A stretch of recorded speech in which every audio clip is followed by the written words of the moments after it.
알아두면 유익한 지식백과. 우울장애. 의욕 저하와 우울감을 주요 증상으로 하여 다양한 인지 및 정신 신체적 증상을 일으켜 일상 기능의 저하를 가져오는 질환.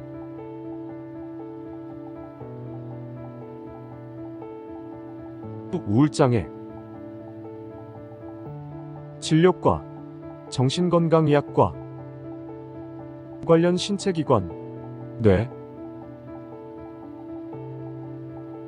정의. 우울증, 즉 우울장애는 의욕 저하와 우울감을 주요 증상으로 하여 다양한 인지 및 정신 신체적 증상을 일으켜 일상 기능의 저하를 가져오는 질환을 말한다. 우울장애는 감정, 생각, 신체 상태, 그리고 행동 등의 변화를 일으키는 심각한 질환이다. 이것은 한 개인의 전반적인 삶에 영향을 준다. 우울증은 일시적인 우울감과는 다르며 개인적인 약함의 표현이거나 의지로 없앨 수 있는 것이 아니다. 상당수가 전문가의 도움을 받지 못하고 우울증으로 고생하는 경우가 많아 안타까운 질환이기도 하다. 그러나 전문가의 적절한 치료를 받는다면 상당한 호전을 기대할 수 있고 이전의 정상적인 생활로 돌아가는 것이 가능하다. 우울장애는 매우 흔한 정신질환의 하나로 행국가적 비교에서 유병률의 차이를 많이 보인다. 미국이나 유럽, 뉴질랜드 등은 주요 우울장애 평생 유병률이 10.1%에서 16.6%로 높은 수준을 보이는데 비하여 한국이나 중국을 비롯한 비서구권 국가에서는 5% 이하의 낮은 수준의 유병률을 보인다. 2011년 보건복지부의 정신질환 상태 역학조사에서는 주요 우울장애 평생 유병률이 6.7%, 1년 유병률이 3.1%로서 2006년 역학연구에 비하여 다소 높은 수준의 유병률을 보이나 서구권 국가에 비하여 낮은 수준이며 비서구권 국가들과는 비슷한 수준이거나 다소 높은 수준이었다. 원인. 우울장애의 분명한 원인에 대해서는 아직 명확하지 않으나 다른 정신질환과 같이 다양한 생화학적, 유전적 그리고 환경적 요인이 우울장애를 일으킬 수 있다고 알려져 있다. 1. 생화학적 요인. 최신의 뇌영상 기기를 이용한 연구에서 우울증 환자의 뇌에 변화가 있음을 보고하고 있다. 이 변화의 중요성에 대해서는 아직 불분명한 면이 있으나 궁극적으로 원인을 가려내는데 도움을 줄 것이다. 신경전달 물질이라 불리는 뇌안의 물질이 감정 등의 뇌 기능과 연결이 되어 있고 우울증 발생의 역할을 하는 것으로 보인다. 호르몬 불균형도 하나의 원인이 될 수 있다. 2. 유전적 요인. 일부 연구는 우울증을 가진 가족 내에서 우울증이 더 잘 발생하는 것으로 보고하고 있다. 연구자들은 우울증을 발생시키는 유전자를 찾기 위해 애쓰고 있는 중이다. 3. 환경적 요인. 자신을 둘러싸고 있는 환경도 우울증 발생에 영향을 줄 수 있다. 이런 환경적 요인은 삶에 있어서 대처하기 어려운 상황들인데 사랑하는 사람을 잃는 것, 경제적 문제, 그리고 강한 스트레스 등을 예로 들 수 있다. 증상. 우울감과 삶에 대한 흥미 및 관심 상실이 우울증의 핵심 증상이다. 우울장애의 가장 심각한 증상은 자살 사고로 우울증 환자의 3분의 2에서 자살을 생각하고 10에서 15%에서 실제로 자살을 한다. 일부 우울증 환자는 자신이 우울증인 것을 알지 못하고 일상생활에서 상당히 위축되어 기능이 떨어질 때까지도 자신의 기분 문제에 대해 호소하지 않는다. 거의 대부분의 우울증 환자는 무기력감, 삶에 대한 에너지 상실을 호소하는데 대부분의 일을 끝까지 마치는데 어려움을 호소하고 학업 및 직장에서 정상적인 업무에 장애를 느끼고 새로운 과업을 실행할 동기를 갖지 못하고 있다. 우울증 환자의 5분의 4 정도가 수면 장애를 호소하는데 특히 아침까지 충분히 잠을 못 이루고 일찍 깨거나 밤사이 자주 깨는 증상을 보인다. 많은 환자가 식욕 감소와 체중 저하를 보이는데 일부 환자는 식욕이 증가하고 수면이 길어지는 비전형적 양상을 보이기도 한다. 불안 증상도 90% 정도에서 보이는 흔한 증상이다.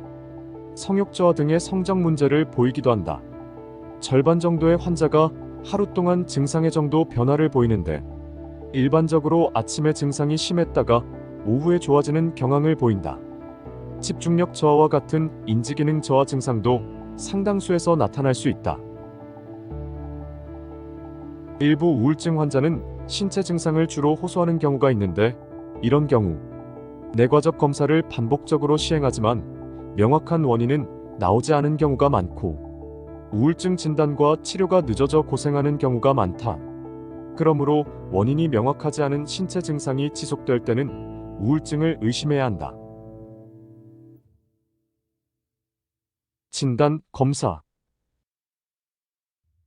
미국 정신의학회가 2013년 개정한 정신질환 진단 및 통계 편람 제5판에 따른 진단 기준은 다음과 같다.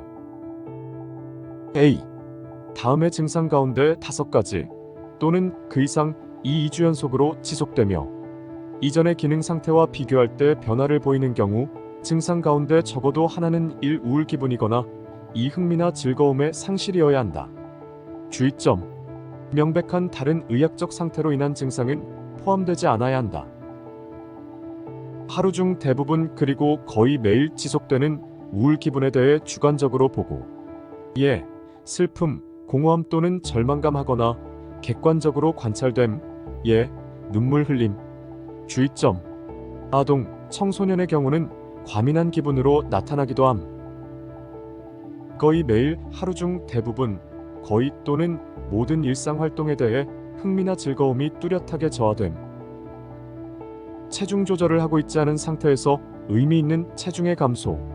예, 1개월 동안 5% 이상의 체중 변화나 체중의 증가, 거의 매일 나타나는 식욕의 감소나 증가가 있음. 주의점. 아동에서는 체중 증가가 기대치에 미달되는 경우, 거의 매일 나타나는 불면이나 과다수면, 거의 매일 나타나는 정신운동 초조나 지연, 객관적으로 관찰 가능함, 단지 주관적인 좌불안석 혹은 처지는 느낌뿐만이 아님, 거의 매일 나타나는 피로나 활력의 상실, 거의 매일 무가치감 또는 과도하거나 부적절한 죄책감을 느낌, 단순히 병이 있다는 데 대한 자책이나 죄책감이 아님, 거의 매일 나타나는 사고력이나 집중력의 감소 또는 우유부단함, 주관적인 호소나 객관적인 관찰 가능함, 반복적인 죽음에 대한 생각, 단지 죽음에 대한 두려움이 아님, 구체적인 계획 없이 반복되는 자살사고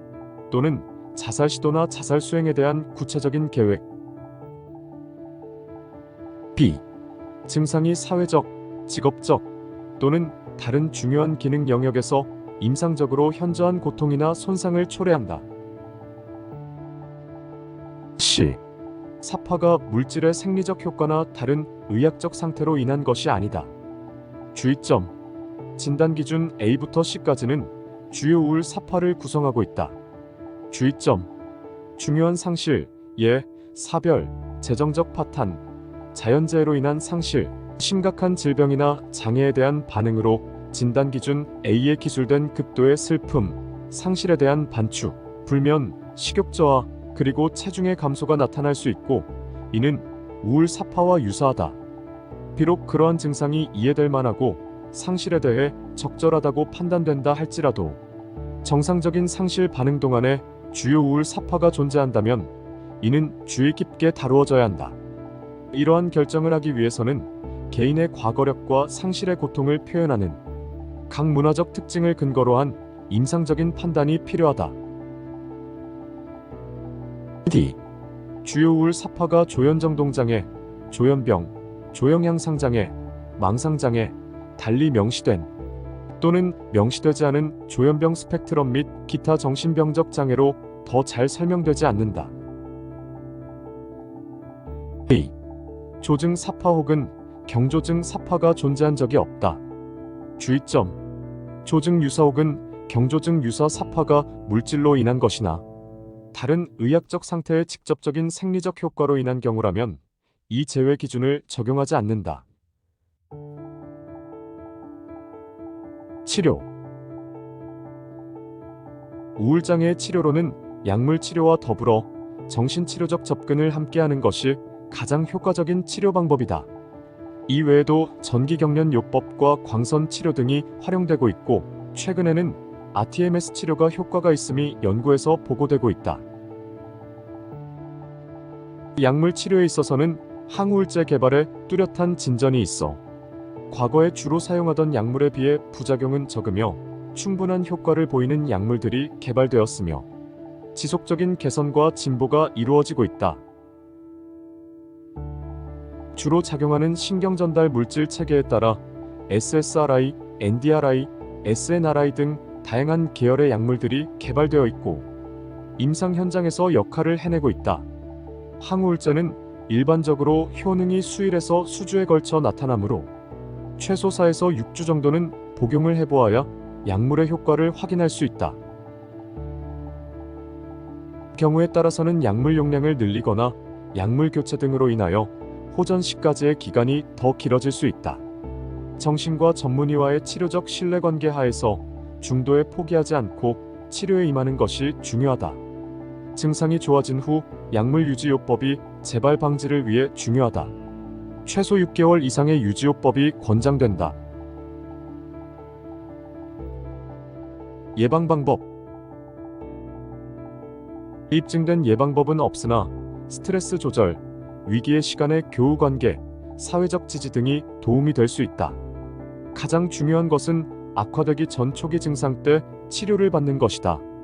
재발 예방에 있어서도 전문가에게 적절한 치료를 유지하는 것이 매우 중요하다. 식이요법, 생활가이드. 술이나 담배, 불법적 약물 등은 우울 증상을 악화시키므로 피해야 한다. 연구들에 따르면 운동 등 신체적 활동과 운동이 우울 증상에 효과가 있는 것으로 알려져 있다. 그러므로 걷기, 조깅, 수영 등 자신이 즐길 수 있는 운동을 할 것을 권장한다.